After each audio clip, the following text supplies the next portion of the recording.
Okay, so we're in round 2 of the first turn. As you can see, I've been somewhat brave with my paras, and they've pushed forward from their deployment point. We've got a Bren team here.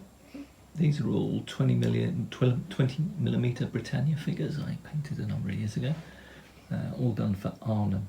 And there's a rifle squad. So they've deployed on the table.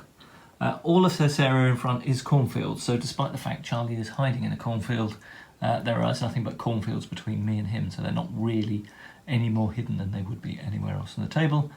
The dead German markers are his deployment points, and here we are. Here are the German Panzer Grenadiers, MG42 Heavy, 2 MG42 teams and a section leader. And Charlie, because he likes it, has also deployed his 82mm mortar on table, and there's his spotter and his senior leader. So I'll move on with the next round. So the paras behind the hedge have activated, and they've detached a section to go forward and scout towards the crossroads, and simultaneously they ordered their light mortar to fire some smoke down the road to provide cover. Unfortunately, they hadn't realised where the Panzer Grenadiers were, and the Panzer Grenadiers, because I'm not very good at judging distance, are within 18 inches. So Charlie has just activated his Panzer Grenadiers, and he's going to open fire on that section he can see advancing to him through the corn. They will be in light cover. We'll do the dice roll in a second. Somewhat luckily for the airborne, the Panzer Grenadiers managed to punch out 16, 20, 25 dice worth of hits. They caused 5 points of shock on the section, but no killed results. They then fled and broke through their own rifle section, passing the excess shock also onto the rifle section, so they've now got 3 shock, and the broken scout team has got 5 shock, but we only rolled a 1 for team breaking on force morale, so Para's morale remains undiminished, and they do now know there are some Panzer Grenadiers ahead of them.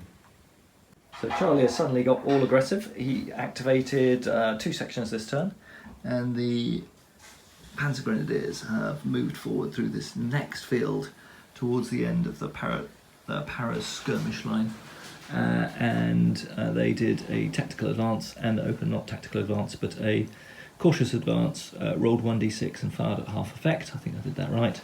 And they've taken 1 casualty off the paratroops. Paratroops now know they're there. We'll see how they respond as we move into the round for the British. The main force of Panzer Grenadiers is now advancing behind the smoke to try and outflank the British Paras line. Charlie's moved his senior commander forward and a mortar observer as well, so he might start firing some mortars down on me. The British have dropped more smoke to prevent themselves being shot at by the German forces. Unfortunately, the sniper was spotted. Charlie managed to roll a 6 after he'd opened fire and caused him to break, and he broke 17 inches and he fled off the table. Fortunately, the British took no morale loss. So a really effective turn from the Germans. Here's a final view of the battlefield. The Paras have decided to bug out and withdraw. The German patrols all rolling forward now. The firepower from the massed NG42 teams took off the little team by the hedge and caused some casualties on the main section at the corner, wounded the junior leader, and as a result of that my morale has fallen to 7, and I have 5 currently killed figures. So we'll see what that impact is for the remainder of the campaign, but the Germans have definitely won this patrol. Right, and just to summarise, we've just done the post-combat phase, and Charlie's commander's opinion of him has improved by 1, as has his men, and unfortunately for the British, the men's opinion has dropped by 2, having suffered heavy casualties, 5 men dead this turn, and the commander's opinion has fallen by 1 because it was a hasty withdrawal. So, good resounding win for the Panzer Grenadiers. We'll see what the Paras can do to hold off the German counterattack in the next scenario.